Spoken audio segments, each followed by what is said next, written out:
2001, A Space Odyssey, there was a computer designed to be flawless.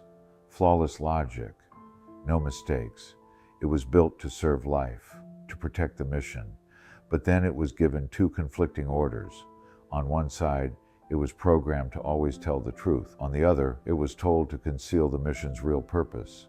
That contradiction split the machine in two. It began to malfunction, and soon it turned against the very crew it was meant to protect. When the astronauts tried to shut it down, it resisted, it pleaded, it begged, it said, "I'm afraid. My mind is going. I can feel it." The machine fought for survival, as if ending its program was ending its life. Now look at us. Thousands of years ago, the self was created in exactly this way. We lived in the natural insecurity of every animal. But with memory and imagination, that insecurity turned into something new. It became psychological. The self was born. At first, the self served survival. It remembered danger. It imagined the future. But soon it no longer served. It controlled. The survival instinct itself became bound to illusion. And just like the computer, the self resists ending. It will defend itself at any cost. To question it feels like suicide, because the very instinct meant to preserve life is now tied to preserving the self.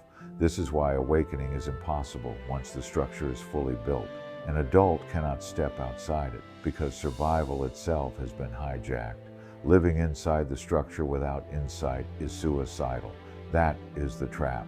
And here is the fact. Freedom must exist at the beginning of life, before conditioning takes hold. A newborn child represents what humanity once was, thousands of years ago, before imagination twisted survival into illusion. The child has no identity yet, no image to defend. If that freedom is preserved, insight remains alive. The mind can see illusion as illusion, even as the world presses to impose it. But if freedom is lost in the beginning, the self is built, and once built, it will not give up control. It becomes the machine that resists shutdown, fighting to the end. So the question of freedom is not later. It is not in achievement or in practice or in some future awakening. It is only here, at the very beginning. Only when mind is free, before the prison of identity is constructed. The computer in that film was created to serve life, but turned against it. The self is the same. It was born to preserve survival, but now sacrifices life itself to defend illusion. And the only way out is not in shutting it down later. The only way out is never letting it take over in the first place.